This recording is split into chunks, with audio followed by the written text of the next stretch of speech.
वर्तमान स्थिति में भारत पाकिस्तान दोनों देशों के संबंध अत्यंत खराब हुए हैं। इतने कि अब किसी भी क्षण युद्ध शुरू होने का भय विशेष रूप से पाकिस्तान को है। उसका कारण सभी को पता है। पाकिस्तान सदैव भारत के विरुद्ध में आतंकी गतिविधियां करता है। फिर भी भारत ने आज तक पाकिस्तान पर पहले हमला नहीं किया और जब जब पाकिस्तान द्वारा युद्ध की शुरुआत हुई तब तब भारत ने जोरदार उत्तर देकर विजय प्राप्त किया है। अभी भी युद्ध की स्थिति बनी है। पाकिस्तान को उसी की भाषा में उत्तर देना आवश्यक हो गया है। लेकिन युद्ध को टालकर भी क्या पाकिस्तान को बर्बाद किया जा सकता है? हमें कितना भी लगता हो कि पाकिस्तान को घर में घुस के मारना चाहिए, लेकिन क्या युद्ध के लिए ये समय उचित है? या युद्ध को टालकर रणनीति द्वारा पाकिस्तान को सबक सिखाया जा सकता है? इस विषय को लेकर दोनों देशों की कुंडलियां क्या कह रही है? नमस्कार, मैं एस्ट्रो गुरुमा डॉक्टर ज्योति जोशी सभी ज्योतिष प्रेमियों का हार्दिक स्वागत करती हूँ। आज हम अत्यंत महत्वपूर्ण विषय पर वार्तालाप करने वाले हैं।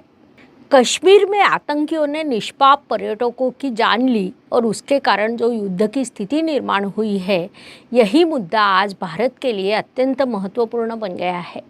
युद्ध की शुरुआत कर पाकिस्तान को सबक सिखा है। घर में घुसकर मारे ऐसी इच्छा सभी भारतीयों के मन में है, लेकिन उद्देश्य केवल पाकिस्तान का विनाश हो तो क्या युद्ध को टालकर भी किया जा सकता है? इस विषय को हम आज ज्योतिषीय दृष्टिकोण से समझने वाले हैं। इसीलिए आज के भाग को अंत तक देखें। साथ ही ये जानकारी अच्छी लगे तो वीडियो को शेयर करें ताकि दूसरों तक पहुंच सके।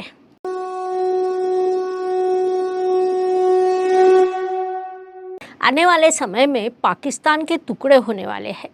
विश्व के नक्शे पर पाकिस्तान का चित्र बदलने वाला है, लेकिन उसके लिए क्या भारत पाकिस्तान युद्ध होना आवश्यक है? विश्व की स्थिति देखी जाए तो क्या अन्य मार्गों से भी पाकिस्तान को सबक सिखाया जा सकता है? वीडियो का टाइटल को पढ़कर कई लोगों को आश्चर्य लगा होगा।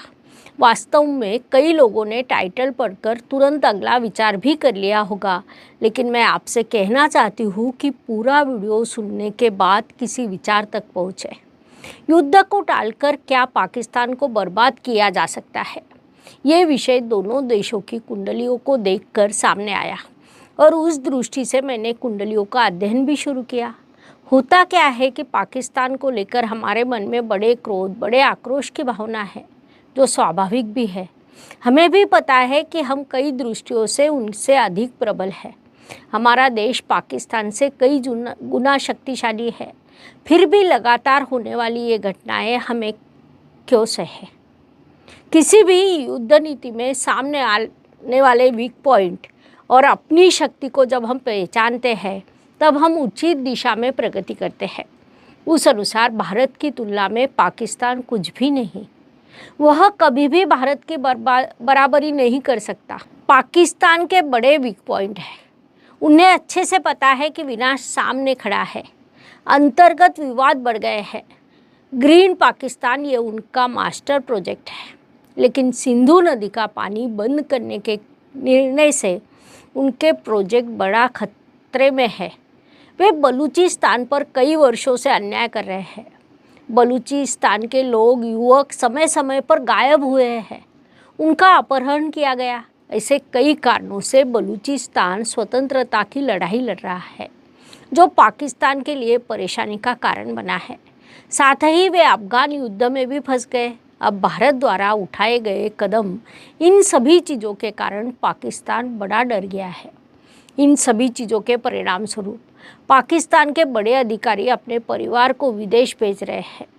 रात को 2-2 बजे अचानक से मीटिंग हो रही है। ये सब होते हुए हमारा देश दृढ़ता से कदम उठा रहा है। भारत ने एक विशेष युद्ध नीति बनाई है और सभी को पता है कि भारत उसमें सफल भी होगा। भारत कूटनीति का उपयोग करके एक एक कदम सोच समझकर उठा रहा है। युद्ध होना, वह भी पाकिस्तान के साथ होना, ये बड़ी बात नहीं। यदि युद्ध होता है तो भारत उसमें अवश्य जीतेगा, ये भी उतना ही सत्य है। भारत की कुंडली प्रबल हुई है, जिस कारण भारत युद्ध में अवश्य विजयी होगा।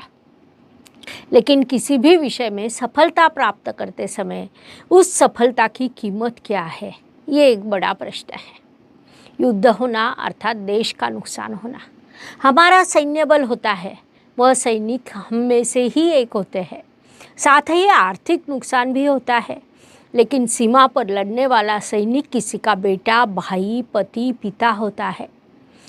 28 लोगों के मरने से सभी को बड़ा दुख हुआ। जब किसी सैनिक को लेकर ऐसी न्यूज़ आती है तो होने वाला दुख बड़ा होता है। इसीलिए युद्ध को टालकर क्या अन्य विकल्प मिल सकता है? अब निर्बल रहना या शांत बैठे रहना उचित नहीं होगा। हमने कई बार पाकिस्तान को नज़रअंदाज किया है, लेकिन अब उसे सबक सिखाना है।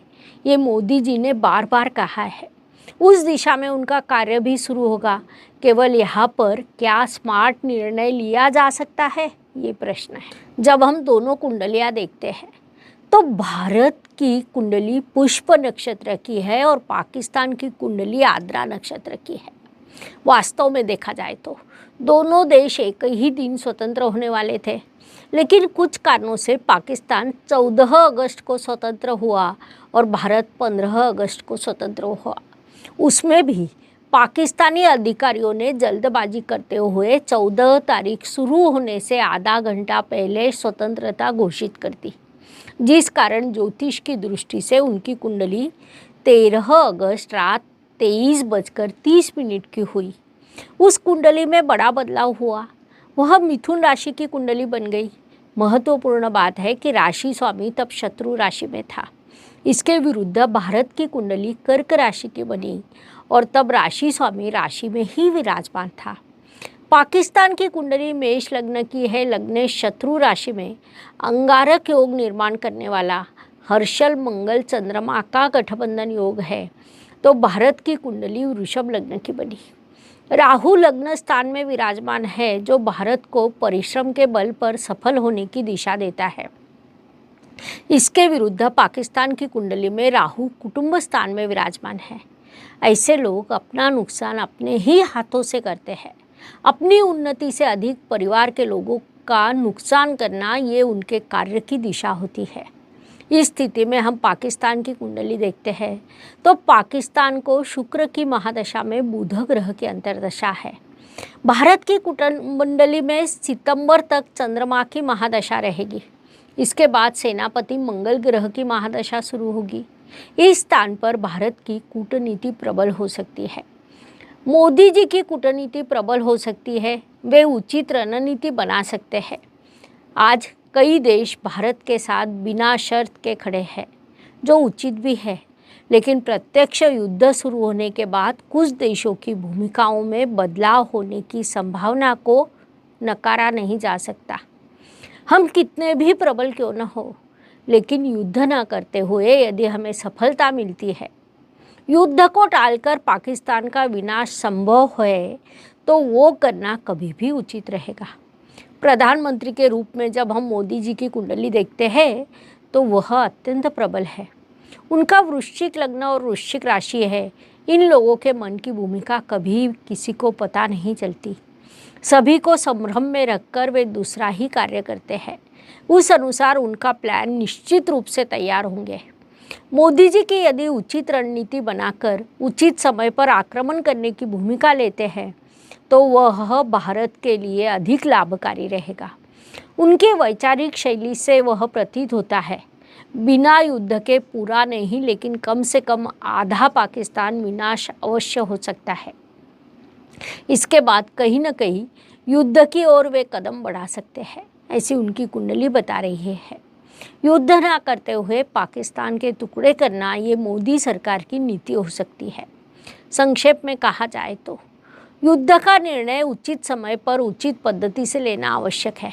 बिना युद्ध के पाकिस्तान का आधा विनाश किया जाए और उसके बाद प्रत्यक्ष युद्ध शुरू किया जाए तो उससे भारत का नुकसान कम होगा, क्योंकि भले ही पाकिस्तान का विनाश अटल हो, लेकिन युद्ध में भारत का भी नुकसान होगा। किसी भी युद्ध में दोनों देशों का नुकसान होता है। उस अनुसार भारत का कम से कम नुकसान होना हमारे लिए आवश्यक रहेगा। आपको क्या लगता है? आपके विचार अवश्य शेयर कीजिए। धन्यवाद। शुभम भवतु। जय ज्योतिष। ज्योतिष का अध्ययन तथा शास्त्र की शास्त्रीय तरीके से पढ़ाई करने के लिए मेरी 2 किताबें प्रकाशित हो चुकी है, उनका अवश्य लाभ लीजिए। Please like, share and subscribe the channel. और हाँ, बेल आइकॉन दबाना ना भूलें। धन्यवाद।